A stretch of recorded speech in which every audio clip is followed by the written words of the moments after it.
ಶುಭೋದಯ, ನಮಸ್ಕಾರ, welcome to Yoyo Kannada. ಈ ದಿನದ ರಾಶಿ ಫಲಗಳನ್ನ ಮೊದಲಿಗೆ ಮೇಷರಾಶಿ. ಸಾಲದ ಚಿಂತೆ, ಶತ್ರುಗಳ ಕಾಟ, ಸಂಗಾತಿಯಿಂದ ಅಂತರ, ಪಾಲುದಾರಿಕೆಯಲ್ಲಿ ನಷ್ಟದ ಸಾಧ್ಯತೆ. ವೃಷಭ ರಾಶಿ. ಆರ್ಥಿಕವಾಗಿ ಪ್ರಗತಿ, ಕುಟುಂಬದಿಂದ ಸಹಕಾರ, ಪಿತ್ರಾರ್ಜಿತ ಸ್ವತ್ತಿನಿಂದ ಅನುಕೂಲ, ವಾಹನದಿಂದ ಅನುಕೂಲ.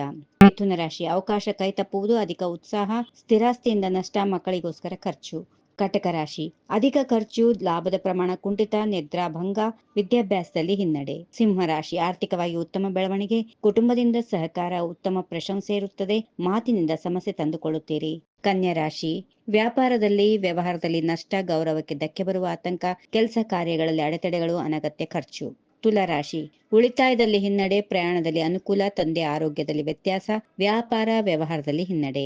ವೃಶ್ಚಿಕ ರಾಶಿ. ಅನಿರೀಕ್ಷಿತ ಲಾಭ, ಸರ್ಕಾರಿ ಅಧಿಕಾರಿಗಳಿಂದ ಉತ್ತಮ ಸಹಕಾರ, ವರ್ಗಾವಣೆ ಸಂಬಂಧಪಟ್ಟಂತೆ ಅನುಕೂಲ, ಆರ್ಥಿಕವಾಗಿ ಸ್ವಲ್ಪ ಚೇತರಿಕೆ. ಧನುಸು ರಾಶಿ. ತಂದೆಯಿಂದ ಅನುಕೂಲ, ರಾಜಕೀಯ ವ್ಯಕ್ತಿಗಳಿಂದ ಅನುಕೂಲ, ದೇವತಾ ಕೆಲಸ ಕಾರ್ಯಗಳಲ್ಲಿ ಆಸಕ್ತಿ, ಆರೋಗ್ಯ ವ್ಯತ್ಯಾಸದಿಂದ ಆತಂಕ. ಮಕರ ರಾಶಿ. ಆರೋಗ್ಯದಲ್ಲಿ ಸಣ್ಣ ಪುಟ್ಟ ವ್ಯತ್ಯಾಸ, ಸಾಲದ ಚಿಂತೆ, ಆತ್ಮಸಂಕಟ, ಆರ್ಥಿಕವಾಗಿ ಮಂದಗತಿಯ ಪ್ರಗತಿ. ಕುಂಭರಾಶಿ. ಮಕ್ಕಳ ಆರೋಗ್ಯದಲ್ಲಿ ವ್ಯತ್ಯಾಸ, ಮಕ್ಕಳ ವಿದ್ಯಾಭ್ಯಾಸದಲ್ಲಿ ಕೊರತೆ, ಕೋರ್ಟ್ ಕೇಸ್ಗಳಲ್ಲಿ ಅನಾನುಕೂಲ, ಪ್ರಯಾಣದಲ್ಲಿ ವಿಘ್ನ. ಕೊನೆಯದಾಗಿ ಮೀನರಾಶಿ. ಸಂಗಾತಿಯೊಂದಿಗೆ ಮನಸ್ತಾಪ, ಸ್ಥಿರಾಸ್ತಿ ಮೇಲೆ ಸಾಲದ ಆಲೋಚನೆ, ಆರೋಗ್ಯ ವಿಷಯದಲ್ಲಿ ಜಾಗೃತಿ, ಆರ್ಥಿಕವಾಗಿ ಕಷ್ಟದ ದಿವಸ. ಹೀಗಿವೆ ಈ ದಿನದ ರಾಶಿ ಫಲಗಳು. ಸರ್ವರಿಗೆ ಶುಭವಾಗಲಿ. ಶುಭ ದಿನ. ನಮಸ್ಕಾರ.